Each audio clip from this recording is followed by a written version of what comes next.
Hello, everyone, and welcome back to the Upset Podcast. My name is Latasha Hewitt, one of your upsetters here on this awesome broadcast, and I want to invite my fellow upsetters to join me. What's up, crew? Hey, we here. Good to see you all. Yep. We're good. Yes, and as to be expected, we're upset again. Are we? Mm. Are we yet upset one more time? I know many of you have been watching the news, and you've seen what we like to refer to as voter suppression going on, and we're upset about that. Tally, set the tone for us. Voter suppression, of course, is nothing new. We all know that. Going as far back as Mississippi, the small town of Philadelphia there's always been an attempt to suppress the vote with things like poll tax and so forth. We thought we were past it. But the last election showed us that we were not. Jump forward now to 2021, and there's a little bit of an anatomy here that we need to follow. And that is, first of all, after the election that saw the Republican Party lose the White House, the House, and the Senate, there were meetings that were held that said we've got to do something. At the same time, there were meetings being held on the Democratic side saying we've got to maintain the freedoms of the people. Now, the Democrats led first. In January, they came up with something called the For the People Act, saying that we have got to find ways to protect democracy. And this act was designed to secure, to maintain, and protect those rules and laws that allowed people to have access to the polls and to vote.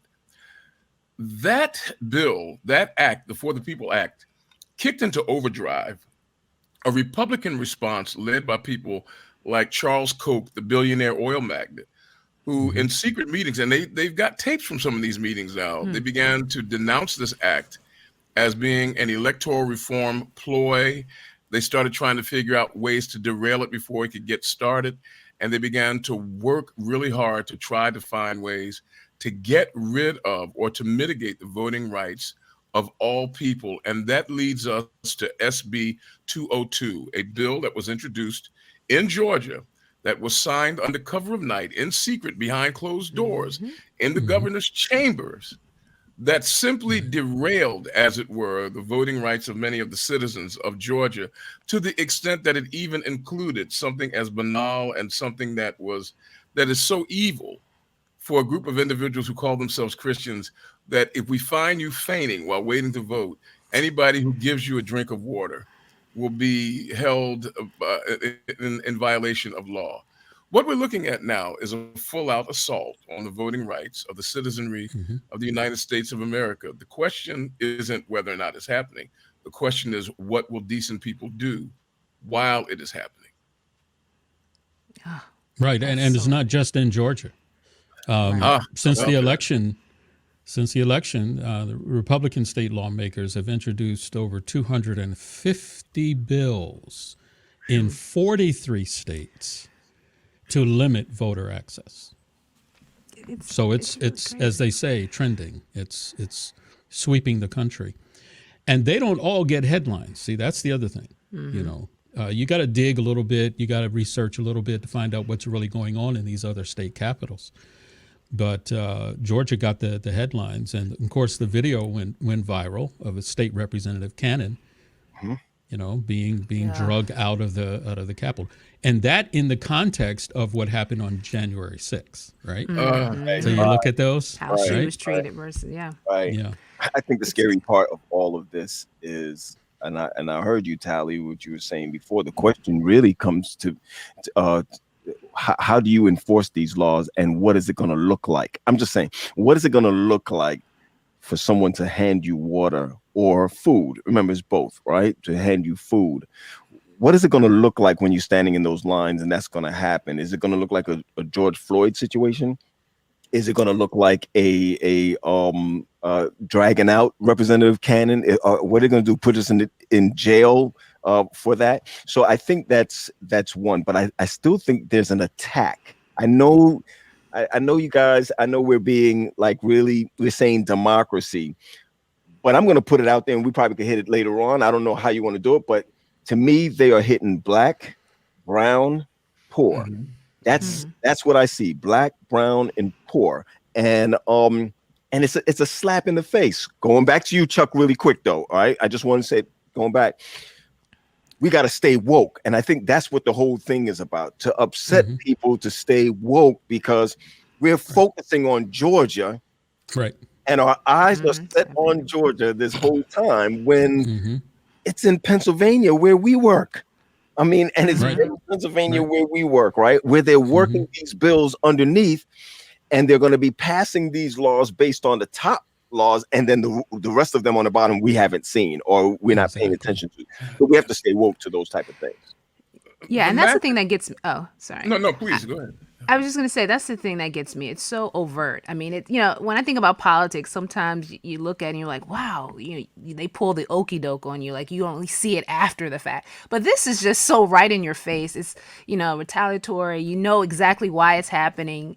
You see it for what it is. And I'm just wondering what our Republican friends, I'm not saying that, I'm just saying, I wonder those who see this happening, who are part of the Republican Party, if they will say anything about it. Meaning, the everyday man, our neighbor, do they see it like we see it? Or how are they telling, what are they telling themselves to justify it, I guess is my question. Because to me, there's no... Well, here it goes. You see people like Shaq. I'll never forget when Shaq came out of college and went to play for the NBA. He was breaking backboards, right? I mean, he was literally slam dunking, and you had to wait 15, 20, 30 minutes to bring in a new backboard because he was breaking them. I'm sure that one time the hoops were shorter, right? Until taller people came in, then we made they put it up to 10 feet or whatever the case may be. That's what we're seeing happening here with this voter. No one expected this amount of people to come out and vote, especially on the Democratic side. They didn't expect that to happen. So the Republicans know that it was a legitimate election. See, that's the thing. They know it's that it is. So they're not making these rules because the election was a fraud. They're making these rules because the election was legitimate, and we got to find some way to get them to stop them from coming out and voting. It's sad when one of the greatest evils is when a person makes their premise their conclusion, as Donald Trump did when he said before the election, if I lose, it'll be because the election was dirty and there was corruption. That was his premise. And then when he lost, he said, I told you, the conclusion is it must have been dirty. And so now the Republican Party in general is saying that there are people who are doing ugly, mean, despicable things in voting. Now, in the state of Pennsylvania, which was, the flashpoint, the center of a lot of the investigation in the last presidential election, they did find that there was some voter fraud, that there were several people who fraudulently voted, and all of them voted for Donald Trump. That's the irony of it. I mean, and so the real truth of the matter is there's nothing there. This is a cure looking for a disease. There's nothing there. Wow. But they continually decide that there must be a problem, and because they want to establish government by oligarchy. And what are we going to do? Yeah, I think the fact that it's directly, as you mentioned, Pat, targeted to specific groups of people is as if to say, we don't want your votes, and we're going to do whatever we can do to make sure your voices are not heard. So you're literally okay with disregarding the opinions of other people. So you put as many stumbling blocks as possible, things that don't even make sense. I mean, handing out water, attending to providing chairs, or, it's taking away your right to be a human being so that they can skew a vote. And it's like, how do we get to this point? Like, you're being arrested on 3 counts of felonious kindness. I mean, yeah. How do you do that? Well, there's one thing that we need to really focus on too, because it annoyed me at the fact that Representative Park Cannon was arrested by state troopers for knocking on the governor's door. Right. And her purpose was not breaking it down. Not breaking it down. Just knocking. I saw thousands, millions saw the video. But here's the thing. She's saying the public deserved to witness his statement. That's right. The public, The right. voters on both sides deserve to see him signing this into law. So why was it behind closed doors? What was the purpose? If they're so proud and feel that this important, if it's important, why not do it in the open? Hold on, but the picture, the photo op. I don't know if you saw the photo op, but those who are listening right now, just take the time to look at the photo op that it was tweeted out by the governor. Right. It has the plantation picture in the back of them with the two flags, 8 Mhm. white men standing around them as they're Right. signing, as he's signing Right. this. See, here's the danger in this thing. One of the dangers in this is it's not just the water, okay? It's not just the ID that's required. That's not really. I mean, it's good, but when you're looking at the ability to remove the Secretary of State from the election board, you see what's going on now. Now they want it to be run by. I think Nick in the back in the green room, we were talking about top heavy government, right? So what you're seeing here happen is that you have the state now will have the ability to delay certifications. It will have the ability to not lean on the Secretary of State, which is crazy because the Republicans were running it in the first place.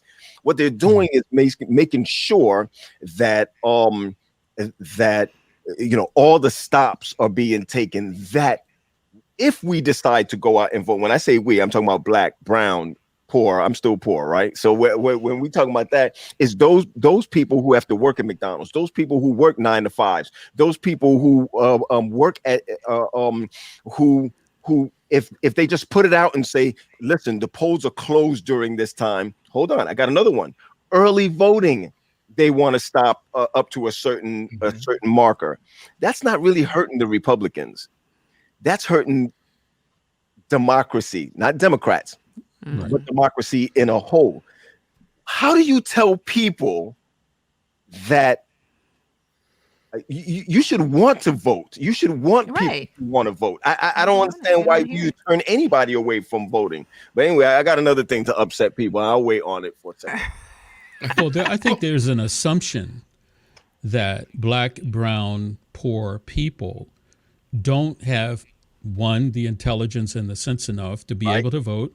Two, they don't have access. They don't have cars. Some of them don't. I mean, they're assuming that, well, if we can stop the poor black and brown folk who, they're just not smart enough. They can't figure out a way to get to the polling place, so forth and so on. Well, they're terribly mistaken. That's right. That's right. Because poor people have cars. True. Poor people have feet. Yes, and there's public transit. There are friends that will pick up. I think it's ludicrous to assume that, we're going to target at certain people because, they're not smart enough. They're not able to work around these things anyway. I think it's silly. It's silly. It's terribly mistaken. There's something to be looked at here that goes deeper than simply the voting, and that is, I want to take it back to 2010, the Citizens United decision, where the Supreme Court basically demonstrated that they believed that wealthy corporations were more equal than citizens were, and they accorded these people who could spend millions, maybe even billions of dollars to secure votes. They accorded them the same status as human beings. These people were able to buy votes, but then now here's the thing that's really kind of funny. 2 presidents showed that buying votes no longer was as pivotal as it used to be. The first was Barack Obama. Right. He demonstrated that I don't need a whole lot of money. I can do this online. The second was Donald Trump, who started tweeting out things, look, the sky is pink, and people would say, okay. And he gathered people. And so both of these individuals showed that, hey, look, the ability to buy votes or to influence people with money for votes is over. And the populace has now been empowered through social media and other outlets like this one that we're doing right now. And we've got to figure out another way to curtail the natives. And that is the spirit of this voter suppression. And that's what I was thinking about. The group that they're targeting, not that we shouldn't speak against what we're seeing, but but we're a resilient people. Like, so many of us are looking at these hurdles and already strategizing about how we can gather people together. Yeah, the same way we were able to accomplish what was accomplished in this last election in terms of getting record numbers of people to come out. These hurdles, thank you for lining them up so we know how we can tackle each one and counteract. So even though it's upsetting to see that we're at this point, I'm not discouraged because I know what we've had to overcome these types of things before, and this is not going to stop. This is not going to have the effect that they want it to have, because I think that we just won't let it happen again this way. Well, keep this in mind. The poor, the black, the brown, the oppressed are Georgia activists who have enough sense to have launched a statewide boycott on Coca-Cola. There you go. All right. Okay. That's right. UPS, Home Depot, Aflac. They are. Oh yeah. Oh yeah. They're getting corporate America involved in this skirmish. Right. It's like, okay, so if you don't make a statement against this, I guess I can find another soft drink to drink. I can go to I can go to Lowe's, which is not, is it black owned or is it a black CEO of Lowe's? Black CEO. It is. Right. That's right. So, Georgia activists are approaching corporate America and saying, you need to make a statement about this.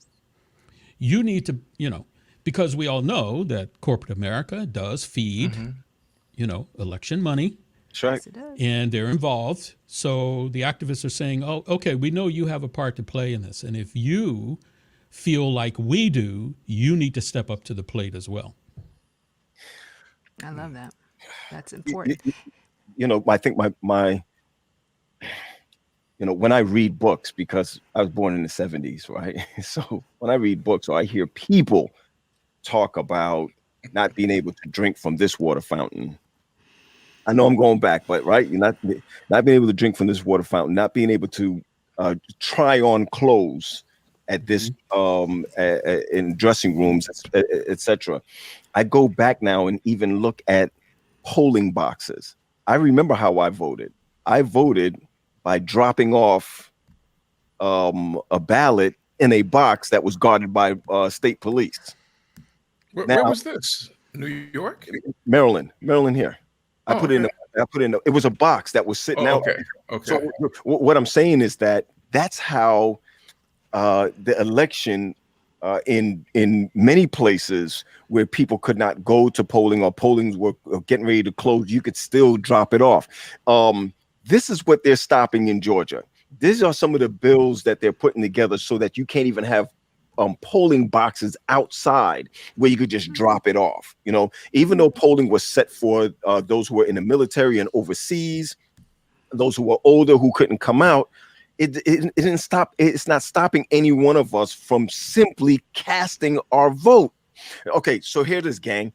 When you think back in the day where they said you need to test, we need to do a literacy test for you first before you can vote, right? Not only a literacy test, but we need you to be able. Check this out. They used to say used to say this for blacks that were in line. You can't vote unless you understood the preamble. Do you understand the preamble of the Constitution? First, they were like, I don't even know what you're talking about. Whereas white men, I'm talking about men now, right? White men can vote if their granddaddies owned land back in the day. Back in the day, that's grandfathered in. Well, none of us had granddaddies that that owned land back in the day because we were slaves then. So it doesn't. What you see coming back around again, where they call it Jim Crow. Help me, guys. We talked about this before. 2.0, right? It's just rewired.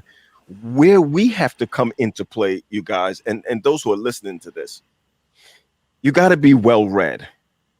You have to understand the gerrymandering of the lines for voting and how to make these different boundaries in order to get more votes.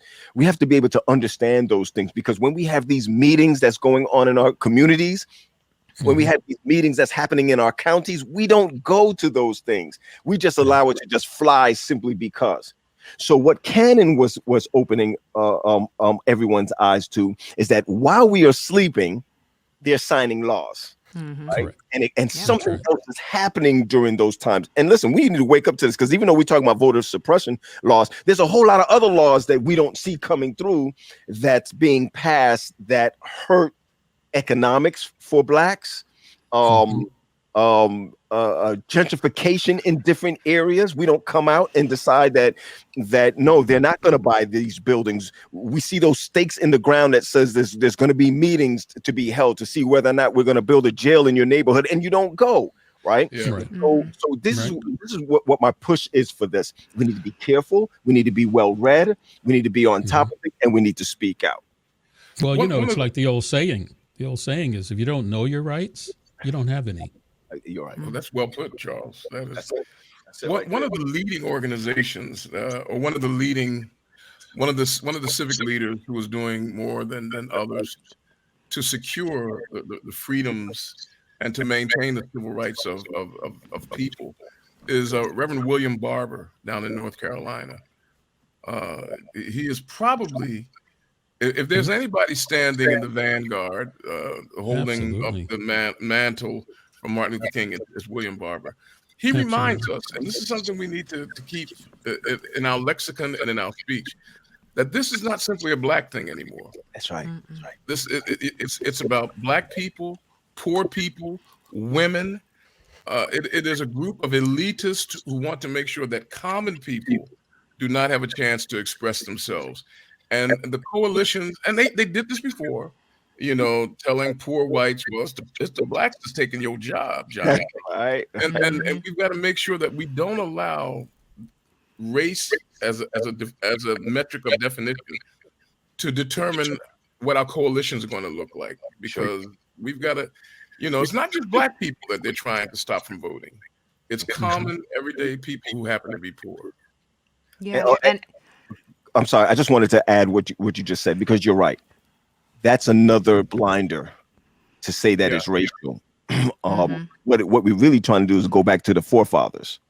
What we're really trying to do is to go back to only a few people, only representation running it. So yeah, I did come out to be like, okay, black, brown, poor, women, etc. Yes, but it's really going back to, hey, I just want these 10 people. It's like the Adventist Church. We, nominating committees.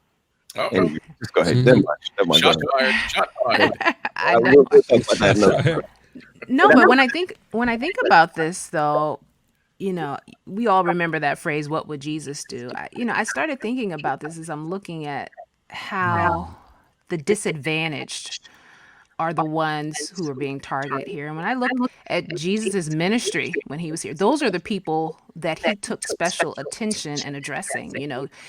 The paralytic. Like they say, why can't they just get off like we can? Why can't they just go like we vote? Like, we all have the same opportunity. But you look in the Bible and you see the paralytic had to, he had to come through the ceiling, and Jesus met that need. So it's not always about, I'm sorry to echo. It's not about saying, oh, why can't he walk through the door? Because there's a disadvantage there. There's a situation where he is not able to come in, walk through the doors like you walk through the doors. Does that mean that he doesn't need to see Jesus? Does that mean that person doesn't need to vote because they can't do it the way that you can? And I think as Christians, I don't understand how Christians can go along and co-sign something like this that is so against how Jesus lived his life when he was here. People that call themselves Christians are not Christ-like. They can call themselves Christians. But I go back to the argument of class division. When you have been classified, doesn't matter what color you are, but when you have been classified, you have been marginalized. Yes, poor white, poor black, poor Hispanic, poor. It's a class issue for me, because there are people who who live up to the class recommendation of the 1%, and they can be green. It doesn't matter what color you are. Mm-hmm. If you're in that class, you're accepted. And we often don't realize that it's more of a class discrimination than it is a racial Absolutely. one. It should be at the heart of the idealistic arguments here. Is the fact that the United States is not a democracy; it's a republic operating on democratic principles. And a republic says that there are a few who will represent the rest of you. And initially, Mhm. this country said that the few will be white and they will be male and they will be landowners. Right. And that was the republic at work. And there's nothing more frightening to an oligarchy, to government by the few, than the thought that the people might rise up and have a voice. On Palm Sunday, there's a picture of the Roman emperor's representative in the form of Pontius Pilate coming in from the west, riding in on steeds, taking his place in the Praetorium. And then coming in from the east was another guy who was being voted for by the people. Right. And the priest, who should have been with the people, told the people, y'all need to shut up because you're gonna mess our thing up here. The people, I mean, when the people begin to raise their voice, those who perceive themselves to be entitled to titular power try to find ways to strangle the people back into submission. And that's what we're seeing today in voter suppression. Exactly. Can I? Wow, man. Listen, let me tell you something. I think about Iraq, right? You think about different countries in the Middle East. I think about dictators. Come on. And I look at where we have been through over the past couple of years and say, there's no difference. I watched on A&E, I believe it is, how Hitler came to power. Mm. And as we look at him as the most evil person ever, he was strategic, right? The way that he put things together while working with the youth, and as they grow up, that's my army. You know what I mean? I watched how on TV how he did that. Now here's the flip side of it. All the stuff that nobody saw dictatorship coming, they saw good things happening. And this is where we look at voter suppression. When you tell people, or when you want to put people in a bracket and say, we don't want these people to vote, we want these people to vote, we're moving into dictatorship. We're going to start looking like Ayatollah Khomeini. We're going to start looking like Hitler, Mussolini. We're going to start looking like them. And we kind of turn around and say, it's okay because in socialists, we're doing fine and we're looking good. We're all right. The Republicans know. And even those with third party, they know that this election went well. The problem is that we can't believe that Stacey Abrams and all these other people across the United States, not just her, the percentage of people come out to vote was overwhelming. Yeah. Now, here's what they're saying in the back room. We can't let this happen again. Find a way to hold that back. It cannot happen again. So we need to do this from a standpoint where the states are taking over this thing, but we're governing them as they take it over. It's modern day slavery. Yeah. There's a book by Jane Mayer who writes for The New Yorker, and she wrote a column recently, but the book that she wrote was called Dark Money. And she talks about how voting has been controlled by the disbursement of untraceable dark money from millionaires and billionaires who figure out how to influence people to vote by the use of their money. And that is being threatened now by the egalitarian society that our social media allows for. For example, this podcast doesn't cost us anything to create, but we can reach millions of people if we push it. Sure. And so the dark money people are really terrified, because they're saying that old song, how are you going to keep them down on the farm after they've seen Paris? Charles, the younger people don't understand that. And what's happening to us is what this country has been involved in in other countries for decades. That's right. Yeah. For decades. It's Come on, coming man. back to us. Come With on. American imperialism, a country that has to have more than 800 military bases globally. Have mercy. Is that how many And we you have? check it out. Yes. Oh, man, we Look control it up. Probably more. we control Probably the more. Our bases are global. And every time there is controversy in a particular government, if there is a leader that we want in, we get we them. get involved in their voting. That's right. Look it up. That's you- another show. Charles, do you remember the story of Patrice Lumumba of the Congo and what the United States did with? He was the first duly elected president of the Congo, and the United States through the CIA actually led to his assassination. It is one of the ugliest stories that you ever want to read. And we're not talking about Right. hundreds of years ago here. We're Right. talking about in the last century, in the 50s. And even most recently here in Brazil. That's right. Yeah. We've been involved in their electoral process. So it's coming back to bite us, you know. We have found the enemy, and it is us. Oh man, we just need to be careful with it. We just We need do. And here's the biggest thing.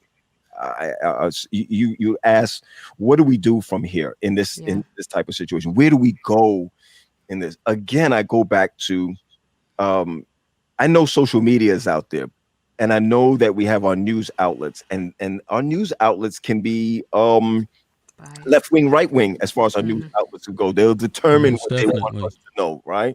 But when we actually get into these nonprofit organizations that's building the voter rights, we need to be on the side of those committees and understand what they're writing, understand what they're putting out, because they're telling us the truth behind scenes. They're the ones that's putting in neighborhoods that the polls are not going to be open from this time to this time, and you get there and it's closed. Yeah, you got to be educated on what's going on and spread the knowledge of what's happening. It's really something that we can't sit back and just look at Georgia. We said this in the beginning. We got to look at what's going on all the way around. Chuck, in the green room, we were talking about what Biden said. Do you remember what Biden said?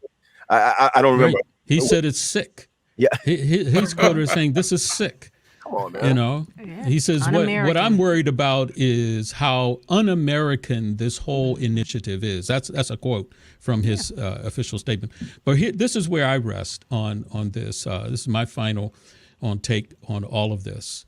If we just step back and see the grand scheme of things when it comes from a spiritual perspective, I say, do not let all of this cause you to hate your neighbor, Right. family members. I have family members, in my family that are Republican.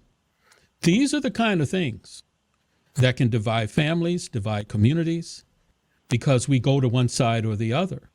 I just think we need to foster healthy debate, healthy dialogue with all political persuasions, because guess what?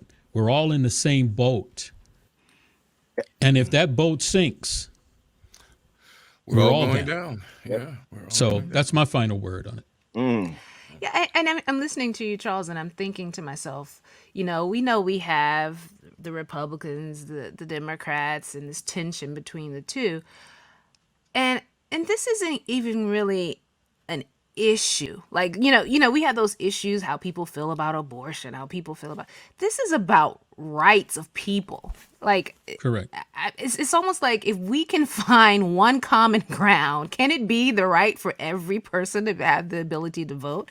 Like, this isn't, you're not saying vote this way or that way. It's almost like we know that if everyone has the opportunity to vote, we won't win. So let's take away that ability from them. And it's like, how do,